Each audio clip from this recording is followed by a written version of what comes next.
We're getting towards the end of the year, and you know what that means. It's time to make some financial plans and some New Year's resolutions that you probably won't follow. Except for we're going to do things differently this year. We're not going to be talking about, setting these unrealistic goals. I'm going to be talking about 3 financial goals that I've used in the past year that have helped me build wealth and I think will be super beneficial for your financial journey going forward. As always, this is not financial advice, but these are some things that have worked for me, and anytime I find something that works or doesn't work for me, I like to share them with you just so you can hopefully get some value out of it. Number 1, and probably the biggest goal that you should have going into the next year, is figure out why you're trying to build wealth. It doesn't make sense for you to save all this money and make all these decisions if you're just like, I don't know what I want to do. Like, am I just doing this to retire early? Am I doing this to buy a house? Am I doing this to buy a car, pay off debt? You need to have some sort of why. I think this is the biggest thing that'll motivate you going forward, because if you don't have a why and you're just investing to invest, maybe this will lead you down some dark paths on YouTube. You start listening to some guys that are shouting at computer screens and wearing suits telling you to day trade all day and how you can make tens of thousands of dollars in one day and quit your day job. We want to avoid that.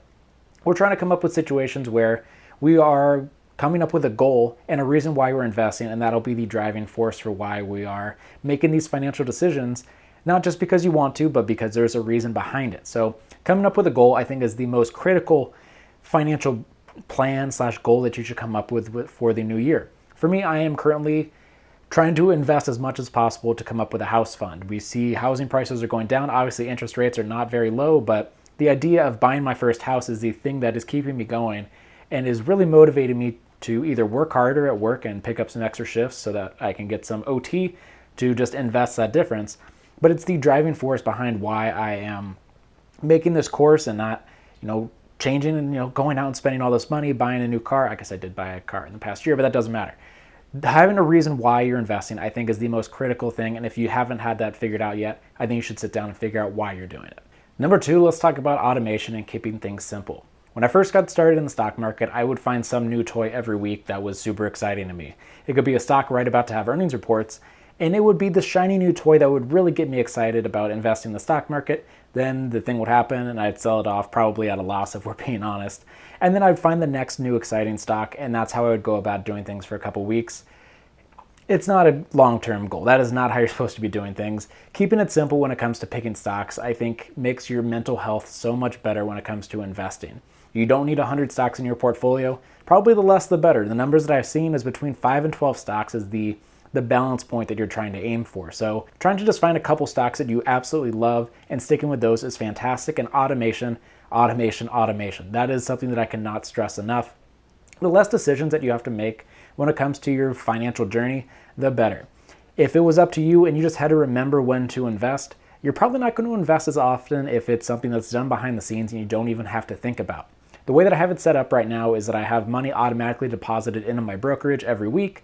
And when it goes into there, it automatically buys fractional shares of these stocks that I've told it to. With my small portfolio between 5 and 12 stocks, I don't have to think about it at all. It automatically gets taken out, invested, and that is one of the reasons why I've been able to invest more money in the past year than I have in the past 3 years, is because I haven't had to think about it.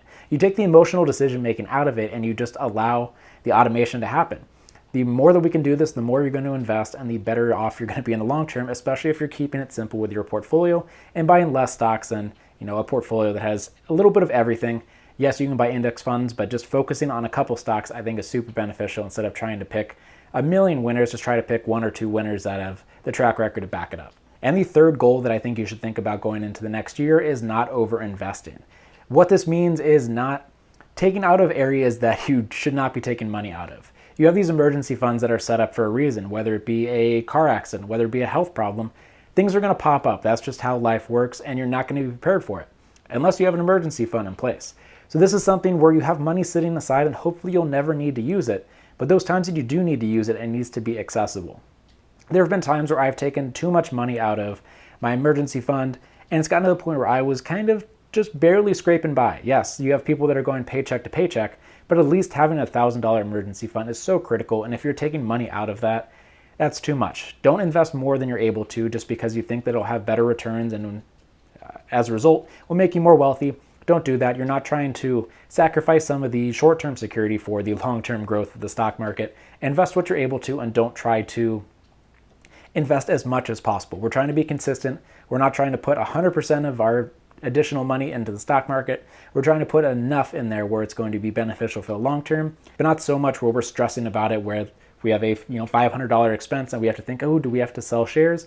The whole point is we're trying to keep our money in the market, and if you're over investing and you need to take money out, we're trying to avoid that at all costs. Yes, the stocks, if it's not in a retirement account, is liquid, but the more money that we can keep in the market and keep it in there, the better. That's how compounding interest takes over, and we avoid cutting it short. So try not to overinvest. It's so exciting to try to put as much money in there as possible. I have sat there on the compounding interest calculator seeing the difference between investing $1,000 a month versus $1,500 a month. And it gets kind of tempting. Make sure that you have your chickens all lined up, as some of the wise people, like Marshawn Lynch has said. Just make sure that everything's good to go before you decide to invest. And when you have decided to invest, make sure that it's an amount that you can sustain and it's not going to drain you of your emergency fund or some of the other things that you'll need to pay in your daily life. These are the 3 financial goals that I think will make you significantly more wealthy and also just improve your mental health when it comes to finances. We hear people talking about, the best way to invest in stocks. We're also trying to find the best way to invest that makes it so you're not stressed out about your financial decisions. And these 3 goals of number 1, figuring out why you're investing, number 2, automating and keeping it simple, and number 3, not overinvesting, were the 3 most beneficial changes that I've made to my investing philosophy in the past year, and I think it can really benefit you for the long term. Let me know what goals you have for the next year, and let me know what you thought about this video in the comments down below. Thanks for watching. I'll see you next time.